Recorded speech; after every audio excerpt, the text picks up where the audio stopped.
नमस्कार दोस्तों, स्वागत करता हूँ आपको लोकल मोबाइल इंजीनियर पर। दोस्तों आज इस वीडियो में YouTube पे first free of cost course होगा जोरदार और धमाकेदार डीप नॉलेज के साथ। ऐसा फ्री मोबाइल रिपेयरिंग कोर्स ना तो आपने कभी देखे होंगे और ना ही कभी देखने का सोचा होगा। जी हाँ दोस्तों, आपने सही वीडियो पे क्लिक किया। समझ लो आज आपको रॉकेट साइंस की नॉलेज मिल ही जाएगा। दोस्तों हमने K318 ऑडियो आईसी के फर्स्ट पार्ट में देखा आईसी का ब्लॉक डायग्राम और कैसे कब काम करता है और जीआर रीडिंग और हॉट टेस्टिंग सारी चीजें अच्छे से देखा। तो मैं सबसे पहले आपको फर्स्ट पार्ट देखने की सजेस्ट करूंगा। डिस्क्रिप्शन में और आई बटन में लिंक मिल जाएगा, क्योंकि फर्स्ट पार्ट के बाद सेकंड पार्ट कनेक्ट होता है और यदि आप फर्स्ट पार्ट नहीं देखोगे तो इस वीडियो में जो कुछ भी बताऊंगा आप समझ नहीं पाओगे। तो आज मैं इस वीडियो में ऑडियो के रिलेटेड सारे प्रॉब्लम के सोल्यूशन प्रैक्टिकल करके दिखाऊंगा और साथ में स्कीमेटिक डायग्राम 3 या 4 मोबाइल की ऑडियो आईसी का दिखाऊंगा और साथ में कोडेक आईसी के बारे में भी बताऊंगा और हो सके तो ऑडियो आईसी का डाटाशीट पढ़ना भी सिखाऊंगा। तो दोस्तों सबसे पहले K318 आईसी का प्रैक्टिकल देखते हैं।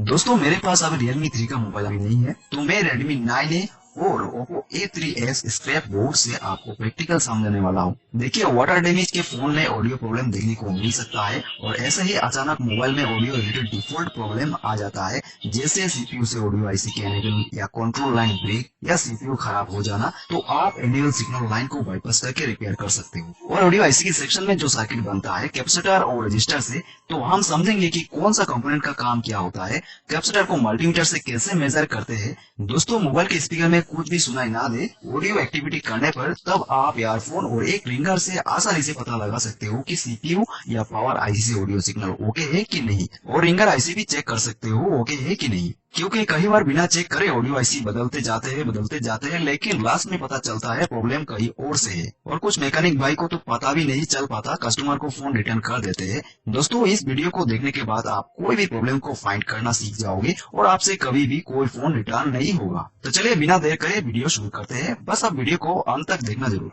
दोस्तों यदि आप चाहते हैं मुझे सपोर्ट करना तो इस चैनल का मेंबरशिप ले सकते हो और हमें सपोर्ट कर सकते हो। इससे आपको इन फ्यूचर ऑनलाइन कोर्स में बहुत फायदा होगा। और हाँ, मैं प्लानिंग कर रहा हूँ व्हाट्सएप पेड सपोर्ट ग्रुप बनाने के लिए और ऑनलाइन कोर्स के लिए। दोस्तों देखिए मेरे पास Redmi 9A का फोन है और इसमें आप सुन सकते हो रिंगटोन प्ले करने पर हमें स्पीकर में साउंड सुनाई दे रहा है। इसका मतलब हुआ ये फोन ओके है। तो हम इसका पोस्टमार्टम करेंगे और अच्छे से समझेंगे कि स्पीकर में साउंड कैसे बजता है। दोस्तों ये एनालिसिस करने पर हमें और आपको ऑडियो आईसी में आज के बाद जो भी प्रॉब्लम आएगा उसको डायरेक्ट उसी जगह अटैक करके रिपेयर कर सकते हैं कुछ ही टाइम में। दोस्तों फर्स्ट पार्ट में मैंने बताया था कि ऑडियो आईसी का पहचान और किस जगह पर लगा रहता है, इसका बारे में पूरे डिटेल में बताया। तो देखिए ये है ऑडियो आईसी और इसका नंबर आप देख सकते हो। तो सबसे पहले हम बैटरी कनेक्टर डिस्कनेक्ट करके जीआर रीडिंग देखते हैं। देखिए दोस्तों आप ध्यान से देखना और नोटिस करना किस जगह पर कितना जीआर रीडिंग आता है और क्यों आता है। तो सबसे पहले देखते हैं बीएसएस लाइन जो कि ऑडियो आईसी की इनपुट वोल्टेज है। देखिए हम रिवर्स बाइस रीडिंग देखेंगे और हमेशा रिवर्स बाइस रीडिंग ही देखा जाता है मदरबोर्ड में, बस कुछ जगहों पर फॉरवर्ड बाइस रीडिंग लेना पड़ता है। देखिए आईसी का नोज पॉइंट यहाँ पर है और 0.300 something GR reading BSS line में आ रहा है। दोस्तों रीडिंग थोड़ा ऊपर नीचे होने से कोई प्रॉब्लम नहीं है। अगर 0.300 से नीचे रीडिंग आ रहा है तो बीएसएस लाइन में शॉर्ट है। दोस्तों मोबाइल की बीएसएस या बीपीएच लाइन शॉर्ट आते हैं तो आप एक बार ऑडियो आईसी की तरफ नजर देना और आपको तो पता ही है रोजिन स्मोक अप्लाई करके शॉर्ट निकला जाता है। फिर देखते हैं ऑडियो आउटपुट लाइन। देखिए दोस्तों दोनों लाइन में 0.530 के आसपास जीआर रीडिंग आ रहा है और इनमें ऑडियो साउंड आने पर वोल्टेज भी देखने को मिलता है। आगे मैं चेक करके बताऊंगा। दोस्तों ये लाइन में ऑडियो आईसी लगा रहने के कारण इतना जीआर रीडिंग आ रहा है। अगर ऑडियो आईसी निकल के देख रहे हो तो इसमें कोई रीडिंग आना नहीं चाहिए और अगर थोड़ा सा रीडिंग आता है तो इनमें जो कैपेसिटर लगा रहता है उन पे आप थोड़ा नजर घुमाना। दोस्तों अभी तक हमने हमारी पार्ट 1 वीडियो की ब्लॉक डायग्राम के हिसाब से ऑडियो आईसी का A3, B3 और B4, D4 बोल का जीआर रीडिंग देख लिया। तो आप देखते हैं कि ऑडियो इनपुट लाइन में कितना जीआर रीडिंग आता है। देखिए दोस्तों यहाँ पर 2 रजिस्टर और 3 कैपेसिटर लगा है, तो हमें कैपेसिटर की दोनों तरफ का रीडिंग लेना होगा और ऐसा क्यों करना होगा मैंने पार्ट 1 में बताया है। तो हम सबसे पहले आईसी की तरफ देखते हैं। 0.630 समथिंग जीआर रीडिंग आईसी की तरफ, यानी कि इस कैपेसिटर के दोनों तरफ रीडिंग आया है, जिसका मतलब निकलता है आईसी ओके रीडिंग दे रहा है। और आप देख लेते हैं पावर आईसी की साइड के लाइन में। दोस्तों 1.815 जैसा जीआर रीडिंग पावर आईसी के लाइन में मिल रहा है, तो दोनों तरफ लाइन ओके है।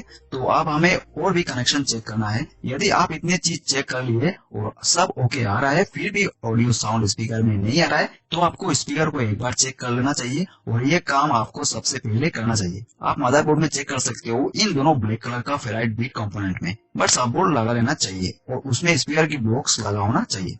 देखिए बीप आया टच करते ही, यानी कि स्पीकर ओके है और बीप के साथ साथ 7 से 9 होम रीडिंग देना चाहिए। अगर डायरेक्ट बीप देता है, कोई वैल्यू नहीं देता है या बहुत हाई वैल्यू दे रहा है बीप के साथ, तो आपका स्पीकर या साफ बोर्ड में प्रॉब्लम है। तो दोस्तों इतना सब चेक करने के बाद अभी भी साउंड नहीं आ रहा है, तो आपको और चीज डीप में चेक करना होगा। और बोरेनियो हार्डवेयर सॉल्यूशन में सारे बॉल का मैप लाइन नहीं दिया रहता, आपको स्कीमेटिक डायग्राम का नॉलेज रखना पड़ेगा ही पड़ेगा। तो चलिए आप बाकी सभी बॉल का लाइन चेक करते हैं। तो दोस्तों इस ऑडियो आईसी से बूस्ट वोल्टेज बनता है और हम इस पीवीडीडी लाइन के कैपेसिटर में जीआर चेक करेंगे, क्योंकि इस कैपेसिटर का इस साइड पे बूस्ट वोल्टेज फिल्टर होता है।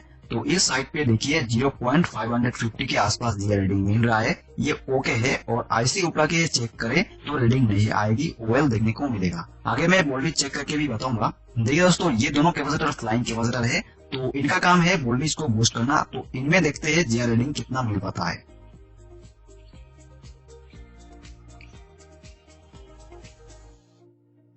दोस्तों जीआर रीडिंग ओके है और आईसी उठा के देखने पर ओएल आएगा। दोस्तों अब देखिए आईसी का दो बॉल ग्राउंड होता है C2 और C4। अभी हमारा दो और बॉल बचा है। इनमें एक लाइन सीपीयू से आता है जिसका नाम होता है ऑडियो पीए कंट्रोल, मतलब ऑडियो आईसी का एनेबल लाइन। तो इसको चेक करने के लिए ऑडियो आईसी उठा के चेक करना पड़ेगा। चलिए उठाते हैं आईसी। लेकिन दोस्तों रेडमी 9 में सीपीयू के पास ऑडियो पीए कंट्रोल का टीपी पॉइंट दिया गया है, लेकिन फिर भी मैं आईसी उठा के चेक करके आपको दिखाऊंगा। दोस्तों देखिए सीपीयू के कंट्रोल लाइन में जीआर रीडिंग आया है, मतलब सीपीयू से ये लाइन कनेक्ट है। और अगर ये लाइन कनेक्ट नहीं रहता तो ऑडियो आईसी एनेबल ही नहीं हो पाता, जिससे साउंड ही सुनाई नहीं देता। आप वोल्टेज रीडिंग लेते हैं तो सबसे पहले इस सीपीयू का कंट्रोल लाइन का वोल्टेज देखते हैं और टेस्टिंग के लिए हमें मोबाइल ऑन करके ऑडियो सॉन्ग या ऑडियो एक्टिविटी करके देखना होगा। देखिए हमने मोबाइल पे रिंगटोन प्ले कर दिया और देखिए दोस्तों 1.8 वोल्ट के आसपास मिल रहा है। सीपीयू ऑडियो आईसी को परफेक्टली कंट्रोल करने के लिए सिग्नल वोल्टेज दे रहा है। तो अभी हम रिंगटोन ऑफ करके एक बार चेक करते हैं। दोस्तों आपने देखा ये वोल्टेज तब बनता है जब कोई साउंड एक्टिविटी होता है मोबाइल में। ये सीपीयू की जीपीआईओ लाइन है और सीपीयू की जीपीआईओ सेक्शन से बहुत सारे जीपीआईओ लाइन सभी आईसी को कंट्रोल करता है। दोस्तों सीपीयू से ये वोल्टेज ना आए तो मतलब सीपीयू का इस लाइन खराब हो गया है। तो आप मदरबोर्ड में से किसी भी जगह पर एक्टिव 1.8 वोल्ट का लाइन से जंपर करके इस लाइन को बाईपास करके ऑडियो सेक्शन रिपेयर कर सकते हो बिना सीपीयू चेंज करें। दोस्तों याद रखना सीपीयू चेंज करने का नौबत जब आए तब आप जीपीआईओ लाइन को बाईपास करके रिपेयर कर सकते हो बिना सीपीयू चेंज करें, क्योंकि आपको तो पता ही है सीपीयू चेंज करना कितना झंझट का काम है। बट आप चाहो तो सीपीयू चेंज भी कर सकते हो, ऐसा काम करना परफेक्ट होगा। दोस्तों इस बात को अच्छे से समझना, मोबाइल ऑन करते ही जिस जगह पर आपको एक्टिव 1.8 वोल्ट देखने को मिले आप उसको यूज कर सकते हो। और ऑडियो आईसी का इस एनेबल लाइन को बाईपास कर देने पर ऑडियो आईसी मोबाइल ऑन करते ही आईसी एनेबल हो जाएगा। तो हो सकता है कुछ थोड़ा सा नॉइस स्पीकर में सुनने को मिले, यह ध्यान रखना। कुछ कंडीशन, अगर ज्यादा नॉइस आए तो बाईपास मत करना। चलिए मैं आगे आपको एक्सपेरिमेंट करके दिखाऊंगा। दोस्तों देखिए यहाँ पर इन दोनों बॉल पर बीएसएस वोल्टेज इन होता है और देखिए इनमें जो वोल्टेज आ रहा है ये बैटरी का वोल्टेज है, मतलब बैटरी में जितना वोल्टेज होगा उतना ही आएगा। और अगर बीएसएस वोल्टेज ना आए तो ऑडियो आईसी काम ही नहीं कर पाएगा। तो अभी आईसी लगा के बाकी सभी वोल्टेज को देखते हैं। दोस्तों मैं अभी मोबाइल पे कोई भी रिंगटोन प्ले नहीं किया और यहाँ पर देखिए ऑडियो आईसी के आउटपुट लाइन में कोई भी वोल्टेज नहीं है और देखिए इन बूस्ट कैपेसिटर पे भी कोई वोल्टेज नहीं है। चलिए अब रिंगटोन प्ले करते हैं। देखिए दोस्तों जैसे मैंने पार्ट 1 वीडियो पे बताया था वैसा ही इन सभी जगह पर वोल्टेज मिल रहा है साउंड एक्टिविटी करने के बाद। तो देखिए यहाँ पर बूस्ट कैपेसिटर जो कि फ्लाइंग कैपेसिटर है और इनमें वोल्टेज बन रहा है, इसका मतलब ऑडियो आईसी पूरी तरह से ओके है। और आप डायरेक्ट पीवीडीडी कैपेसिटर में चेक करके पता लगा सकते हैं बूस्ट वोल्टेज ओके है कि नहीं। देखिए यहाँ पर वोल्टेज मिल रहा है, सभी ओके है। दोस्तों यहाँ पर 6 वोल्ट के आसपास होने से भी कोई प्रॉब्लम नहीं है। दोस्तों अभी चलिए मैं आपको बताता हूँ कि आप कैसे पता कर सकते हैं ऑडियो आईसी में ऑडियो सिग्नल इनपुट मिल रहा है या नहीं। दोस्तों इसको और सीपीयू के एनेबल वोल्टेज को पता लगा लेते हैं। तो आपको डायरेक्ट ऑडियो आईसी पे ध्यान देना है। आइए एक ईयरफोन और स्पीकर से चेक करते हैं। देखिए दोस्तों ईयरफोन जैक में 4 टर्मिनल है, ये माइक का टर्मिनल, ये ग्राउंड का और ये दोनों लेफ्ट राइट ईयरफोन स्पीकर का लाइन है। तो इसके लिए यहाँ पर एक Oppo A3s का स्क्रैप मदरबोर्ड लूंगा और देखिए यहाँ पर हमारा K318 IC है, तो इसको मैं जंपर लगा लेता हूँ।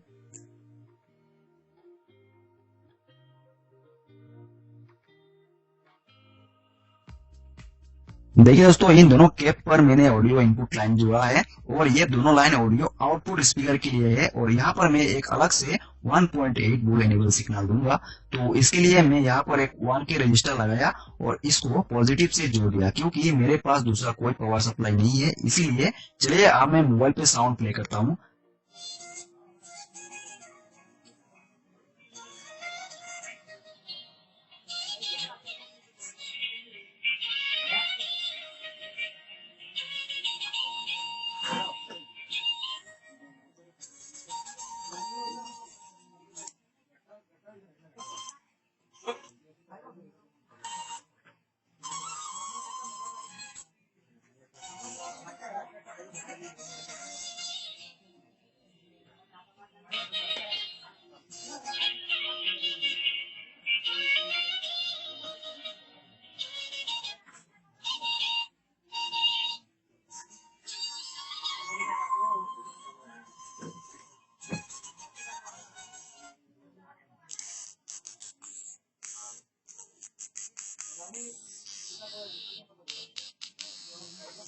दोस्तों, आपने देखा कैसे ऑडियो आईसी काम करता है और कैसे हम पता लगा सकते हैं ऑडियो आईसी ओके है कि नहीं, और कैसे बाईपास किया जाता है ऑडियो आईसी का एनेबल सिग्नल। तो दोस्तों, आप ध्यान से ये सब काम करना, स्कीमेटिक डायग्राम देख के करना। तो अब मैं स्कीमेटिक डायग्राम दिखाता हूँ। तो सबसे पहले मैं Realme 3 का दिखाऊंगा, फिर बाकी मॉडल का और कोडेक आईसी का भी बताऊंगा। दोस्तों, पुराने स्कीमेटिक डायग्राम में जो हार्डवेयर सोल्यूशन दिया रहता है उसमें सिर्फ इनपुट आउटपुट दिया जाता है, मतलब एक आईसी का सभी बोल का लाइन दिया नहीं जाता। सब बल का इंफॉर्मेशन के लिए आपको स्कीमेटिक डायग्राम ही देखना पड़ता है और कई बार तो हार्डवेयर सोल्यूशन में गलत भी दिया रहता है। तो आप बिटमैप और स्कीमेटिक डायग्राम से मिला के कुछ काम करना, अगर आप मॉडिफाई या बाईपास कर रहे हो तो। चलिए मैं ओपन करता हूँ Realme 3 का स्कीमेटिक डायग्राम। देखिए दोस्तों, स्कीमेटिक डायग्राम ओपन करने के बाद इसका इंटरफेस कुछ ऐसा होता है और यहाँ पर देखिए Oppo Realme 3 स्कीमेटिक डायग्राम लिखा है दोस्तों। तो दोस्तों, हम स्कीमेटिक डायग्राम में मैन्युअली ढूंढेंगे ऑडियो सेक्शन, तो इसमें बहुत टाइम लग जाएगा और हमें धीरे धीरे देखना होगा। तो इसका एक शॉर्टकट है, यानी कि शॉर्टकट वर्ड है। तो इसका वर्ड यूज करने के लिए यहाँ पर देखिए फाइंड यानी कि सर्च बटन है, तो हम यहाँ पर फाइंड क्लिक करेंगे और यहाँ पर हम लिखेंगे B2B यानी कि बोर्ड टू बोर्ड कनेक्टर। दोस्तों, बोर्ड टू बोर्ड कनेक्टर इसीलिए मैंने लिखा क्योंकि बोर्ड टू बोर्ड कनेक्टर से स्पीकर की पॉजिटिव और स्पीकर की नेगेटिव लाइन कनेक्ट होता है, यानी कि जाता है। तो हमें स्पीकर की नेगेटिव लाइन मिल जाएगा, तो हमें वहां से इसको कॉपी करके पेस्ट करके डायरेक्ट हम ऑडियो सेक्शन में पहुंच सकते हैं। देखिए दोस्तों, जैसे हमने यहाँ पर सर्च किया, लेकिन यहाँ पर देखिए इस कोने में 2 of 2 यानी कि इस स्कीमेटिक डायग्राम में B2B 2 बार लिखा गया है 2 सेक्शन में। तो यहाँ पर देखिए एक बार यहाँ पर लिखा है और दूसरा बार हम इसको देखने के लिए यहाँ पर नेक्स्ट करेंगे। देखिए दोस्तों, मैं नेक्स्ट किया और यहाँ पर मैं जूम करूंगा। देखिए दोस्तों, यहाँ पर B2B कनेक्टर हमें मिल गया। तो यहाँ पर हमें देखना है B2B कनेक्टर में कि स्पीकर आउट P और स्पीकर आउट N कहाँ पर है। देखिए दोस्तों, कनेक्टर के 10 और 11 पिन में स्पीकर आउट P है और 12 और 13 में स्पीकर आउट नेगेटिव है। तो हम यहाँ पर किसी एक को ले सकते हैं कॉपी करके। तो मैं यहाँ पर स्पीकर आउट P को लूंगा। देखिए, हमने प्रेस किया और कॉपी किया, फिर हम यहाँ पर सर्च करेंगे, फिर इसको पेस्ट कर देंगे और सर्च करेंगे।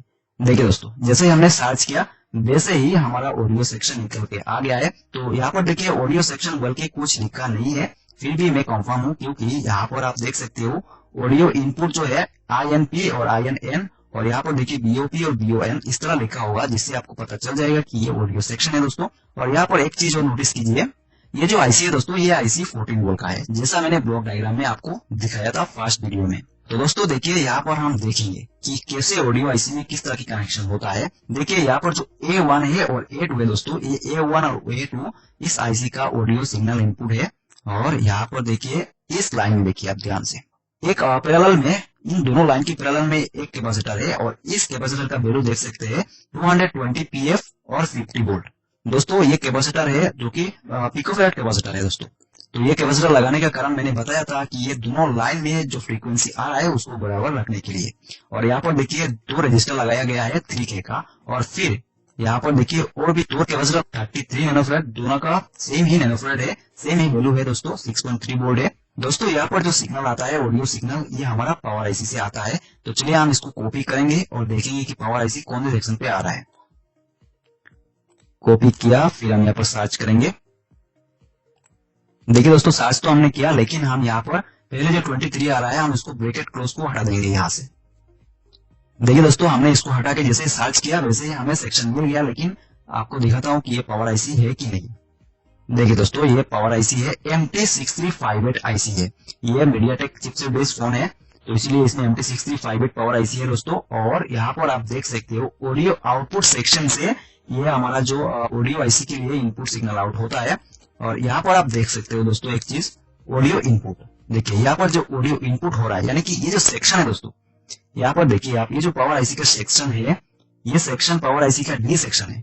देखिए आप यहाँ पर देख सकते हैं डी सेक्शन है, और डी सेक्शन पूरा का पूरा सेक्शन कोडेक कहा जाता है। इस सेक्शन में कोडेक आईसी की तरह सब कुछ है, लेकिन कोडेक आईसी जिस फोन में लगा हुआ रहेगा उस फोन में अलग से पावर आईसी, अलग से कोडेक आईसी लगा हुआ रहता है, जिससे इसका काम सेपरेट होता है। लेकिन इस तरह के फोन में जैसे कि Realme 3 में कोडेक आईसी को, यानी कोडेक आईसी के सेक्शन को पावर आईसी के अंदर मर्ज कर दिया गया है। दोस्तों इसमें जो है सब कुछ हम अलग एक वीडियो में समझेंगे। तो चलिए हम रिटर्न चलते हैं ऑडियो आईसी में। तो देखिए आपने देखा ये ऑडियो सिग्नल पावर आईसी से आ रहा है। फिर नेक्स्ट देखते हैं दोस्तों, आप देखिए A3 और B3। तो देखिए दोस्तों A3 और B3, BDD1 और BDD2, ये हमारा BSS या हो सकता है BPH। अगर कोलकम सेट में लगा हुआ रहेगा ये आईसी तो BPH होगा। तो यहाँ पर ये दोनों बॉल BPH या BSS पावर लाइन इनपुट होगा। तो फिर हमारा A4। तो दोस्तों देखिए A4 जो है, यहाँ पर आप गौर से एक चीज देखिए, A4 लाइन में यहाँ पर एक रजिस्टर जैसा कुछ है, लेकिन इसको ग्राउंड कर दिया गया है। लेकिन दोस्तों इसमें साइड में देख सकते हो ANC लिखा हुआ है। ANC का मतलब है नॉट कनेक्ट, यानी कि मदरबोर्ड में इसका कनेक्ट नहीं किया गया है। और इसका सिग्नल देख सकते हो शटडाउन लिखा है यहाँ पर SHDN, यानी कि शटडाउन। और इस पे देखिए लिखा है AUDPSCTRL। तो ये लाइन कहाँ से आता है, चलिए मैं इसको कॉपी करके आपको दिखाता हूँ। ये जो है दोस्तों ये हमारा CPU है, मीडियाटेक का CPU है। तो CPU में से, CPU की एक सेक्शन है, देखिए यहाँ पर आप देखिए PERI.EN, यानी कि पेरिफेरल एनेबल है। तो दोस्तों इस पेरिफेरल एनेबल सेक्शन से हमारा ऑडियो आईसी की एनेबल सिग्नल आउट होता है, पेरिफेरल एनेबल 4 से। तो ये लाइन यहाँ से जाता है दोस्तों। चलिए हम ऑडियो आईसी की तरफ चलते हैं और फिर हम देखते हैं B1। देखिए दोस्तों B1 जो बॉल है, इसमें देखिए फ्लाइंग कैपेसिटर लगा हुआ है। दोस्तों मैं इसको क्यों फ्लाइंग कह रहा हूँ, क्योंकि इसमें तो कोई फ्लाइंग का नाम ही लिखा नहीं है। इन दोनों कैपेसिटर का नाम और काम डाटाशीट में लिखा है, तो मैं डाटाशीट को भी दिखाऊंगा। तो देखिए B1 और D1 में सीरीज में एक कैपेसिटर लगता है दोस्तों, और इस कैपेसिटर का वैल्यू आप देख सकते हो 2.2 माइक्रोफेराड 25 वोल्ट। तो सेम उसी तरह देखिए C1 और D2 में सेम ही उसी तरह कैपेसिटर लगाया गया है, और इसका भी वैल्यू सेम ही है। और फिर देखते हैं, देखिए दोस्तों C2 और C4 जो बॉल है ये दोनों ग्राउंड है, ग्राउंड 1 ग्राउंड 2। और फिर हम देखते हैं, देखिए यहाँ पर जो PBDD जो मैंने बताया आपको, यहाँ पर एक कैपेसिटर लगा है 4.7 माइक्रोफेराड का और 10 वोल्ट का। तो दोस्तों इसमें जो वोल्टेज बनता है, इन दोनों कैपेसिटर की बूस्ट वोल्टेज इसमें आता है फिल्टर होने के लिए। और फिर देखिए यहाँ से B4 और D4 से हमारा ऑडियो आउटपुट हो जाता है बूस्ट होके।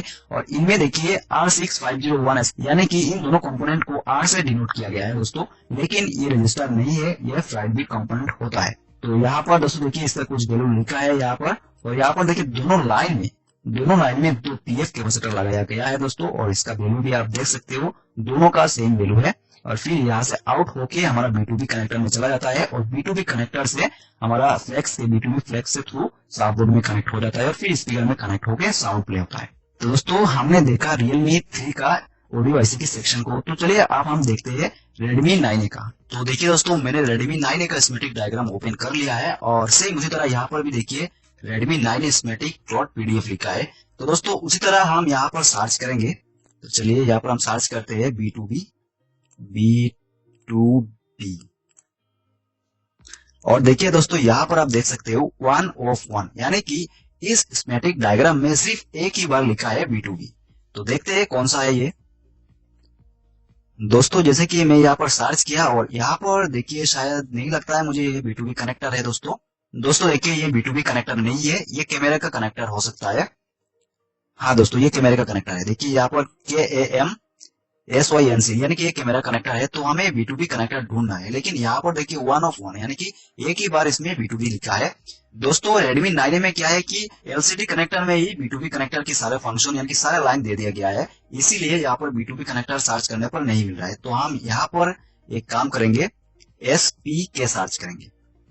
SPK सर्च करके देखिए दोस्तों, जैसे ही हमने SPK सर्च किया, लेकिन यहाँ पर देखिए 7 of 7 आया और यहाँ पर आप देख सकते हो ये हमारा कनेक्टर है, LCD प्लस B2B कनेक्टर है। देखिए दोस्तों, मैं क्यों यहाँ पर B2B और LCD कह रहा हूँ, देखिए दोस्तों MIPI जो है लाइन ये LCD में देखने को मिलता है। तो यहाँ पर आप देख सकते हो 32 प्लस 31 जो है, इन दोनों लाइन में स्पीकर N और इस साइड पे देखिए स्पीकर P 29 और 30 पिन में। तो हम क्या करेंगे, इसको सर्च करेंगे। तो सर्च करने के लिए यहाँ पर से इसको हम नेक्स्ट करेंगे, देखते हैं कहाँ पर जाता है। देखिए दोस्तों, यहाँ पर हमें ऑडियो सेक्शन मिल गया है और आप देख सकते हो इस आईसी का नंबर AW87318CSR। दोस्तों इसमें CSR ऐसा लिखा क्यों है? दोस्तों ये जो आईसी है, इस आईसी को आप देखोगे तो इसमें K318 लिखा हुआ है रहेगा, क्योंकि देखिए दोस्तों यहाँ पर 3 डिजिट को लिया जाता है। इन 3 डिजिट से ही इस आईसी का जो नंबर है, मॉडल नंबर, इसको लिखा जाता है। तो दोस्तों इसमें हम देखेंगे कि A2 A1 बॉल और बाकी सब बॉल सेम ही है कि नहीं। देखिए A2 A1 ये दोनों ऑडियो इनपुट सेक्शन है, यानी कि ऑडियो इनपुट लाइन है। यहाँ पर भी सेम पैरेलल में कैपेसिटर लगाया गया है और यहाँ पर भी देखिए 2 कैपेसिटर है दोस्तों। और ये लाइन भी देखिए कहाँ से आ रहा है, AU LO LN। तो दोस्तों हम इसको भी सर्च करेंगे और यहाँ पर देखिए 4 जो है, 4 में भी TP पॉइंट है, जैसे मैंने आपको बताया था दोस्तों। बाकी देखिए सभी पिनों का सेम ही फंक्शन है। BDD1 BDD2 देख सकते हो, ये BSS लाइन है। और दोस्तों देखिए आप यहाँ पर एक फ्राइड बीट कंपोनेंट लगाया गया है, क्योंकि ये जो BSS लाइन में जो फ्रीक्वेंसी आता है, यानी कि जो स्विचिंग होता है उसमें फ्रीक्वेंसी भी रहता है, तो उसको फिल्टर करने के लिए इस फ्राइड बीट को लगाया जाता है। और फिर हम यहाँ पर देखिए दोस्तों PBDD ये भी सेम ही है और BOP BON से हमारा PA आउट P यानी कि स्पीकर आउट जाता है दोस्तों। तो ये लाइन यहाँ से आके फिर यहाँ पर देखिए नीचे इसमें फ्राइड बीट 2 लगाया गया है और यहाँ से होती हुई फिल्टर होके आगे पास होता है। और दोस्तों देखिए इसमें भी सेम एक पैरेलल में कैपेसिटर लगाया गया है, PF कैपेसिटर है दोस्तों, पिकोफैराड। तो दोस्तों हम यहाँ पर देखने वाले हैं कि ऑडियो इनपुट इस आईसी में कहाँ से आता है। देखिए हमने जैसे ही सर्च किया और यहाँ पर आप देख सकते हैं दोस्तों, ये हमारा MT6357 CRB पावर आईसी है। और ये जो पावर आईसी है दोस्तों, इसका D सेक्शन पूरा का पूरा सेक्शन हमारा ऑडियो यानी कि कोडेक आईसी का सेक्शन है दोस्तों। क्योंकि मैंने आपको बताया था कि कोडेक आईसी जो है इन आईसीओ के अंदर मार्च कर दिया गया है, इसीलिए इनका अंदर ही सब कुछ है। यानी कि एक एनालॉग सिग्नल को डिजिटल सिग्नल में बदलने के लिए कोडेक आईसी का यूज किया जाता है दोस्तों। और इसमें और भी एक काम होता है कि हेडफोन, ईयरफोन और यानी कि जो ईयरपीस होता है या ईयर स्पीकर रिसीवर जिसको बोलते हैं, और रिंगर, इन सभी का जो फंक्शन है कोडेक आईसी का अंदर होता है दोस्तों। कि कब किस स्पीकर को स्विच करना है, कॉल आने पर किस पर रिंग बजाना है और किस पर बात करवाना है, स्पीकर में स्विच करने से स्पीकर हैंड्स फ्री मोड कब किस पर जाना है, ये कोडेक आईसी सिलेक्ट करता है दोस्तों। और यहाँ पर आप देख सकते हो ऑडियो आउटपुट सेक्शन से देखिए 2 लाइन आउट हो रहा है, ऑडियो P और ऑडियो N। तो यहाँ पर दोस्तों देखिए आप एक चीज और देख सकते हो, ऑडियो इनपुट। तो दोस्तों ये जो ऑडियो इनपुट है, ये सारा का सारा सिस्टम यहाँ पर है, तो इनको हम बाद में किसी एक वीडियो पर समझेंगे। और यहाँ पर देखिए ऑडियो IF। दोस्तों यहाँ पर जो जितने सारे MOSI और मिसो का जो लाइन है दोस्तों, ये मोसी और मिसो का लाइन ही है, CPU से आता है दोस्तों। ये एक प्रोटोकॉल है दोस्तों, जैसे कि I2C प्रोटोकॉल में SDA SCL होता है, सेम इसी तरह ये प्रोटोकॉल है दोस्तों। और प्रोटोकॉल का काम ही होता है किसी सिग्नल को आना और भेजना और रिसीव करना। तो दोस्तों ये इसी तरह से काम करता है। यहाँ पर और भी चीज है दोस्तों, देखिए दोस्तों ये बहुत बड़ा एक सेक्शन है, ऑडियो सेक्शन। तो यहाँ पर जो कोडेक सेक्शन है ये बहुत बड़ा है दोस्तों, इसको हम किसी अलग वीडियो में समझेंगे। तो चलिए हम देखते हैं ऑडियो आईसी की तरफ देखते हैं। और यहाँ पर हम और एक चीज देखते, देखिए GPIO SPK। तो हम इसको भी कॉपी करेंगे यहाँ से और फिर इसको भी सर्च करके देखेंगे। देखिए दोस्तों जैसे ही मैंने इसको सर्च किया और यहाँ पर आप देख सकते हो, ये जो है आईसी दोस्तों, ये आईसी हमारा CPU है। और CPU का C सेक्शन से देखिए, CPU का C सेक्शन में GPIO सेक्शन एक है। और इस GPIO सेक्शन से देखिए GPO यानी कि GPO सेक्शन से देखिए पेरिफेरल EN, ये पेरिफेरल EN का सेक्शन है। और यहाँ से हमारा स्पीकर की EN सिग्नल आउट होता है दोस्तों। CPU का digital EN signal logic high और लॉजिक लो होता है। तो इसको मैंने एक वीडियो पे आपको बताया था। और फिर हम देखते हैं दोस्तों एक सीक्रेट चीज, देखिए यहाँ पर जो आईसी है ऑडियो आईसी, ये ऑडियो आईसी में देखिए जो इनपुट सिग्नल आ रहा है, तो अगर आपका फोन में ऑडियो रिलेटेड कोई भी प्रॉब्लम आता है तो उस पर आप एक छोटा सा एक्सपेरिमेंट करके देख सकते हो। कैसे देख सकते हो, देखिए यहाँ पर जो ऑडियो नेगेटिव और ऑडियो पॉजिटिव है, इन ऑडियो नेगेटिव पॉजिटिव में आप एक ईयरफोन को काट के उससे दूसरा जो दोनों तार को यहाँ पर जोड़ सकते हो, आईसी उठा के या बिना आईसी उठा के आप ऐसा काम कर सकते हो। और उन पर आप चेक कर सकते हो कि स्पीकर में कोई साउंड आ रहा है कि नहीं आ रहा है। अगर साउंड थोड़ा सा आता है तो आपको समझ लेना है कि आपका जो सीपीयू से ऑडियो सिग्नल प्रोसेस होके पावर आईसी में आ रहा है और पावर आईसी से एक कंट्रोलिंग और प्रोसेसिंग सिग्नल बन के ऑडियो आईसी में इन हो रहा है। तो आपको यहाँ पर अगर आप चेक कर रहे हो, इन दोनों कैपेसिटर की इस तरफ चेक कर रहे हो, तो फिर आपको चेक कर लेना है यहाँ तक, इस कैपेसिटर तक चेक कर लेना है। आप ईयरफोन को काट के जोड़ सकते हो यहाँ पर और चेक कर लेना है। दोस्तों चेक करके आप पता कर लोगे तो आपको पता चल जाएगा कि हमारा ऑडियो आईसी फॉल्टी है या ऑडियो आईसी की सर्किट में कोई एक कैपेसिटर या रजिस्टर खराब हो गया है या कुछ और प्रॉब्लम आ गया है, प्रिंट उभर गया है। तो आप ऐसे पता कर सकते हो। दोस्तों आप सोच रहे होंगे कि मैंने S3S स्टेप मदरबोर्ड से आप लोगों को क्यों समझाया। देखिए मैंने जैसे आपको समझाया उसी तरह आप काम मत करना, क्योंकि मेरा काम था उसमें जीपीआईओ सिग्नल को भी बाईपास करना था और बाकी सभी काम को एक अलग से करना था, इसीलिए मैंने एक स्टेप मदरबोर्ड से आप लोगों को समझाया। और दोस्तों देखिए यहाँ पर अगर आपका ओके मिल जाता है, सब कुछ आपका सिग्नल आ रहा है, तब जाके आप सारे वोल्टेज को चेक कर सकते हो, ऑडियो आउटपुट सिग्नल चेक कर सकते हो और जो फ्लाइट बीट लगा रहता है उनको भी चेक कर सकते हो। तो आप उस टाइम डीप में काम कर सकते हो। दोस्तों डीप में काम करके आप रिपेयर कर सकते हो। दोस्तों देखिए मैंने जैसे आपको बताया था Redmi 9 में 15 वोल्ट का आईसी है, लेकिन Realme 3 में 14 वोल्ट का आईसी होता है। तो देखिए दोस्तों यहाँ पर देखिए एक एक्स्ट्रा बोल है, देखिए आईडी बोल के, देखिए यहाँ पर जो आईडी है ये एक्स्ट्रा बोल है। दोस्तों आईडी का काम होता है कि उस मोबाइल के मदरबोर्ड में जो ऑडियो आईसी लगा है उसका एक आईडी होता है और आईडी के थ्रू सीपीयू को ये पता चलता है कि मोबाइल में यानी कि सर्किट में ऑडियो आईसी लगा है तो सीपीयू अच्छे से काम करता है। तो दोस्तों ये जो आईसी है ये आईसी सेम ही है, K318 आईसी है। आईसी में आपका 14 वोल्ट ही देखने को मिलेगा, लेकिन मदरबोर्ड में आपको 15 वोल्ट देखने को मिलेगा, 15 वोल्ट का प्रिंट देखने को मिलेगा। दोस्तों इससे आपको घबराना नहीं है, आप अच्छे से काम कर सकते हो। देख के 14 वोल्ट का ही आईसी है, सेम ही नंबर है, सब कुछ सेम ही है, इसका फंक्शन सब कुछ ठीक ही है। तो दोस्तों चलिए हम एक दो और ऑडियो आईसी का स्कीमेटिक देखते हैं। दोस्तों यहाँ पर मैं एक काम करूंगा, MI5A का स्कीमेटिक डायग्राम ओपन करूंगा। दोस्तों आप देख सकते हो मैंने ऑलरेडी इसको खोल के पहले देखा था और अभी देखिए यहाँ पर सब कुछ सेम ही है, VDD1 VDD2 सब कुछ सेम ही बोल का कनेक्शन है, लेकिन उनका जो बोल का डायरेक्शन अलग अलग हो सकता है, आप ध्यान से देखना। और यहाँ पर देखिए फ्लाइंग कैपेसिटर भी लगाया गया है और आप यहाँ पर देखिए ऑडियो आउटपुट भी हो रहा है, PVDD सेम ही है यहाँ पर। और यहाँ पर देखिए ग्राउंड 3 है, लेकिन इसमें जो बॉल है देखते हैं कितना बॉल है, 1 2 3 4 5 6 7 8 9 10 11 12 13 14 15 16। देखिए दोस्तों यहाँ पर 16 वोल्ट का एक आईसी है, ऑडियो आईसी, और पहले हमने देखा 14 वोल्ट का, तो यहाँ पर 16 वोल्ट का आईसी है दोस्तों। और यहाँ पर आप तीन और चीज देख सकते हो, शट डाउन, IN और INP। तो यहाँ पर सेम ही है कनेक्शन दोस्तों, सेम टू सेम सारे कुछ कनेक्शन है, लेकिन इसमें एक चीज आप क्लियर देख सकते हो, CDC HPHR। तो दोस्तों ये CDC HPHR इसका मतलब क्या है। देखिए दोस्तों CDC का मीनिंग ऐसे निकल के आ जाता है कोडेक। तो हम देखते हैं कि कोडेक आईसी लगा है कि कहीं और से ये लाइन आ रहा है, तो हम इसको कॉपी करेंगे यहाँ से और यहाँ पर हम सर्च करते हैं दोस्तों, फिर हम देखते हैं नेक्स्ट। देखिए दोस्तों यहाँ पर 4 of 13 लिखा है, तो नेक्स्ट करेंगे, नेक्स्ट करेंगे और यहाँ पर देखिए निकल के आया है। तो हम यहाँ पर देखते हैं ये क्या है। देखिए दोस्तों ये ऑडियो जैक है, फिर नेक्स्ट करते हैं, नेक्स्ट नेक्स्ट, और आप देखिए दोस्तों 1 में हमें मिल गया है यहाँ पर। और ये जो आईसी है दोस्तों देखिए ये आईसी PM8937। दोस्तों देखिए PM8937 जो आईसी है ये पावर आईसी होता है और ये पावर आईसी का ए सेक्शन है और ए सेक्शन में कोडेक आईसी का सेक्शन है दोस्तों। और यहाँ पर आप देख सकते हो सेम उसी तरह ही सब कुछ यहाँ पर भी है, जैसे मैंने आपको पहले 2 और स्कीमेटिक डायग्राम में दिखाया था, सेम टू सेम उसी तरह यहाँ पर है। और यहाँ से सारे सब कुछ प्रोसेस होके आगे जाता है, लेकिन यहाँ पर इसको एक पार्ट पे लिखा नहीं गया है कि ऑडियो इनपुट ऑडियो आउटपुट, ऐसा लिखा नहीं है। लेकिन आप स्कीमेटिक डायग्राम पढ़ना जान जाओगे तो आपको सब कुछ पता चल जाएगा कि कैसे कौन सा क्या काम करता है। तो देखिए ये कोडेक सेक्शन है, तो देखिए दोस्तों कोडेक सेक्शन से माइक के लिए भी लाइन आउट होता है और देखिए यहाँ पर भी सब कुछ है दोस्तों।